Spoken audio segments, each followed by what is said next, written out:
Čau, já jsem Cheesy a vítám vás u prvního videa na mém novém kanále Cheesy Gaming z hry Game Dev Tycoon. Tato hra je o tom, že máte své vlastní herní studio a vytváříte si i vlastní hry, za které pak dostáváte peníze, můžete se pak přestěhovat i do lepšího studia, najmout si nějaké i pracovníky a když si zapnete hru, tak vám tam vyskočí nějaké ze začátku rady a tady vidíme hnedka company name. Pojmenujeme si to Cheesy Gaming a player Cheesy Game, proč ne?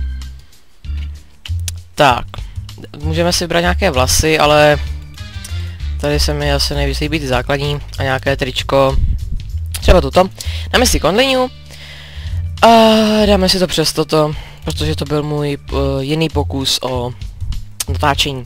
Tady vidíme, že když si to zapneme, tak jsme tady v tom studiu, tady vidíme takové, tady olej od auto přiklivé plachtou, nějakou pneumatiku. My jsme tady u koberce u počítače, tady máme kde co, tady máme žebřík a tady máme díru v zdi. A když si klikneme kamkoliv, tak si dáme Develop New Game a vytvoříme si. Než si tady můžeme najít topic, což můžeme si vytvořit sport, military, medieval a vesmírné hry, space prostě, medieval jsou takové středověké. A asi první hra bude sportovní, s žánrem simulátor, no nevím jestli to je zrovna nejlepší. A takový sportovní simulátor by se mohl jmenovat NHL. Tak. Na platformu, tady víme, že tady máme zatím dvě platformy PC, což stojí 5000 a G64, což stojí 20 000, ale jak vidíme, tady to market share má více procent lidí. To znamená, že toto zařízení má více procent lidí. A takže já si myslím, že by to mohli bychom do toho investovat. Tak, dáme si tady next. Dáme si 2D grafiku, už vidíme, že za to platíme 30 000 za tuto hru. Takže doufám, že se nám to vrátí. Tak, jeden book, už nám to našlo. Tak. A jelikož je to NHL, tak to nemá žádný příběh. Skoro žádný. No, nemá vůbec. Hratelnost, dobrá. Engine. No, nemusíme zase tak dobrý. To story, no aspoň takto. Aby si to nestěžovalo. Tak. A tady vidíme, že tvoříme. A tady se nám přidávají nějaký bugy, body do designu, do technologie a do search. A ty bugy se pak na konci dají opravit, takže to je celkem v pohodě. Tak, máme tady druhou část tvoření hry. A tady jsou dialogy, což si dáme na málo. Level design, celkem velký a umělá inteligence, protože se hraje proti někomu, tak musí být taky celkem velká. Tak. A jdeme dál tvořit. Vidíme, za každý měsíc se nám odečte 8 000, začínali jsme se 70 000 a teďka už toho moc nemáme. Hudba ne zas tak dobrá, ale grafika, to tam nějaká musí být. A world design, on tam není skoro. To zvedneme a zvuky, které zvedneme. Tak. A vidíme, že zatím to má 10, což je celkem dobré, má to 6 booků, ale teďka vidíme, že se to opravuje a pak se nám přidávají i nějaké další body.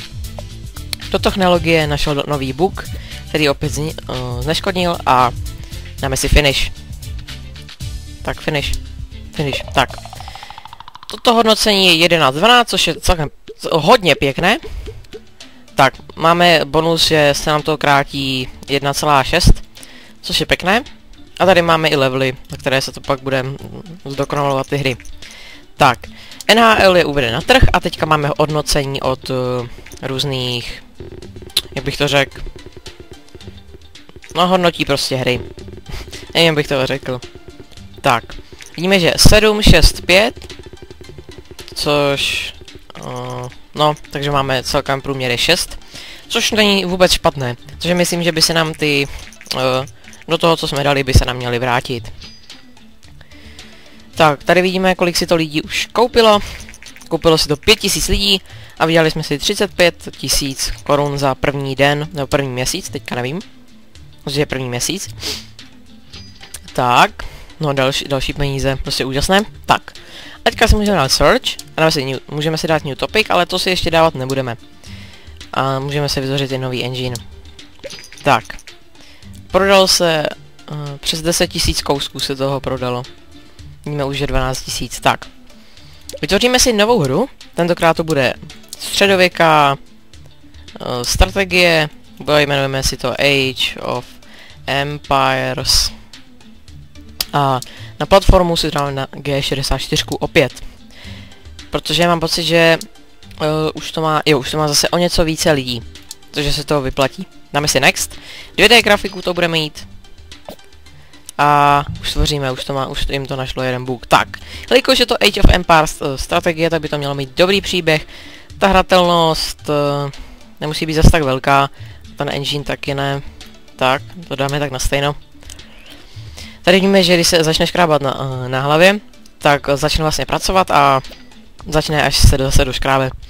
Což je u prácí, které jsou na čas a za peníze celkem špatné. Tak. Dialogy si dáme rozhodně hodně. Level design. Nemusí být zase tak velký. Umělá inteligence nemusí. Dialogy ještě trošku zvedneme a level design také.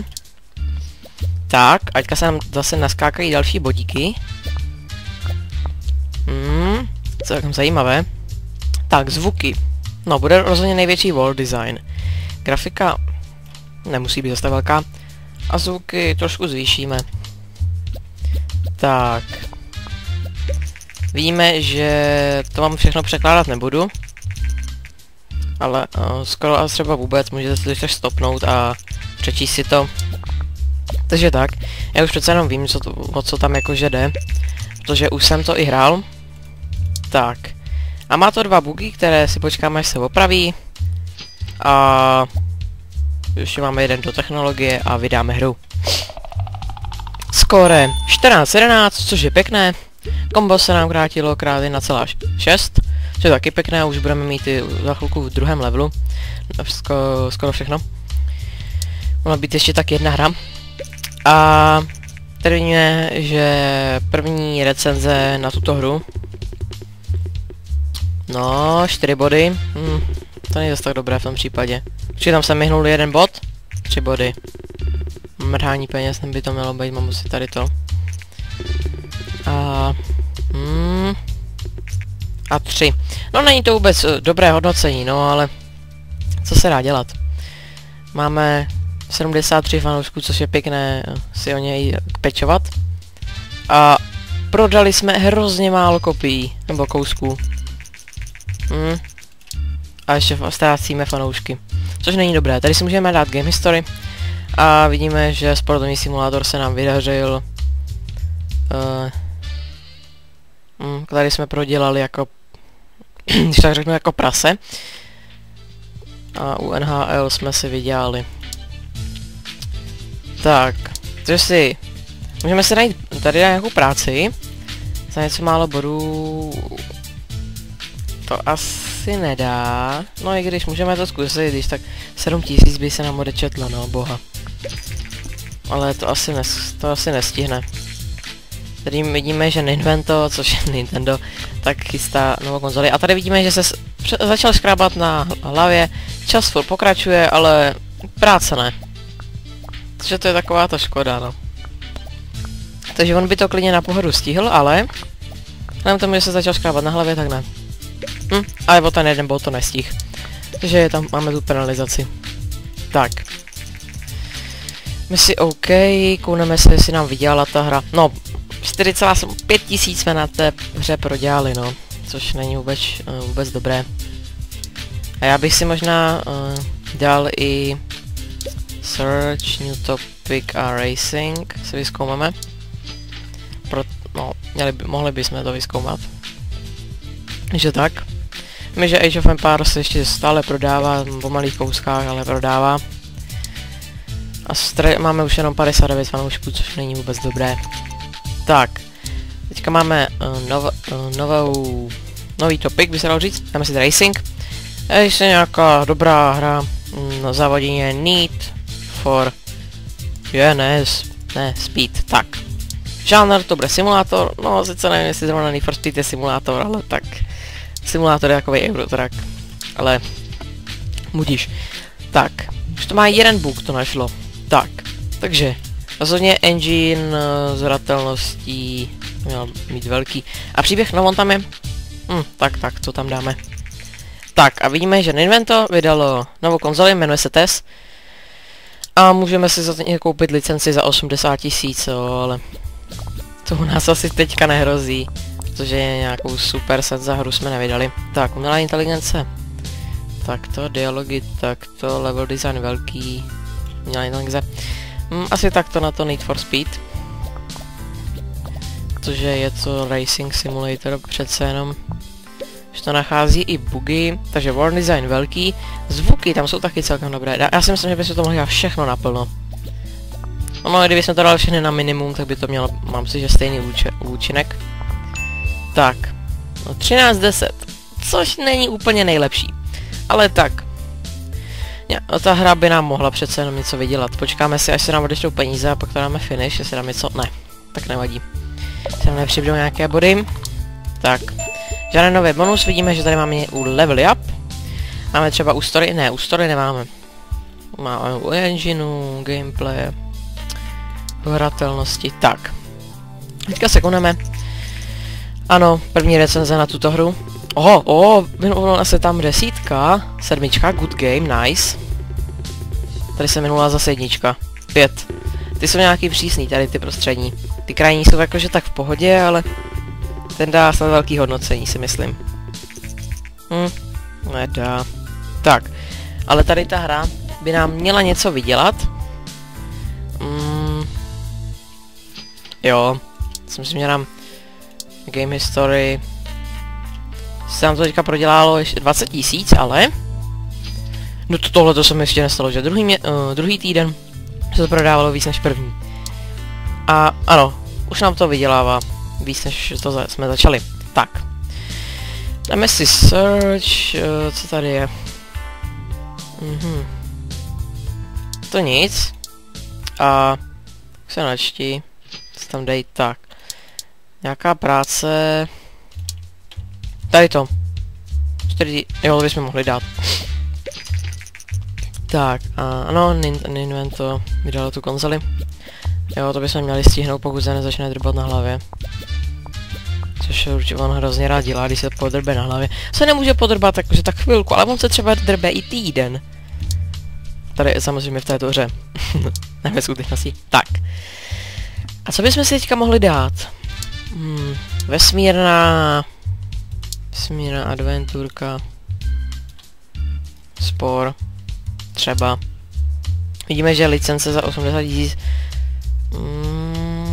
Ale jo, dáme si to. Koupíme si licenci. Tak dáme si next. 2D grafika. A do této hry jsme opravdu hodně investovali. Takže příběh velký, hratelnost ne zas tak, engine taky ne zas tak dobrý. Tak, tady víme, jak je to v poměru, to všechno. No jo, podrbej se na hlavičce, no. Tak, vidíme, že už 19 000 kousků se toho prodalo, což je krásné. Ano, 19 000 kousků za nějakých 130 něco tisíc. Tak, dialogy, tak velké, umělá inteligence, ne tak, level design asi takto. Takový sport to je přece jenom, takže to musí mít dialogy a všechno. Ale to zase nevypadá, že by to byla nějaká dobrá hra.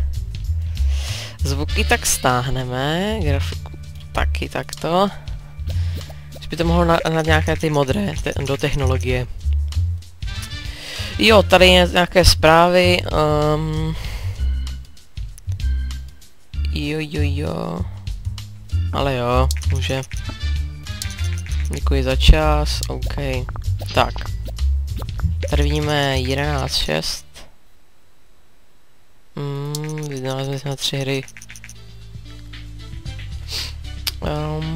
Se připravuje hra vesmírná adventurka. Adventure, prostě. To hype. Zajímalo by mě, co to je. Tak, jde se do designu. A finish. Tak, zase level up. A vydáme hru. Zase první hodnocení této hry. Ne, to zase bude 6. A nemuselo být vůbec špatné. 4. Proč jsou tak přísný? 5, no. Ty si dej 6.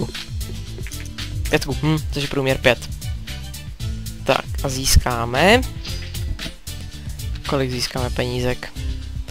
Počítá se to, kolik na tuto hru jsme prodělali.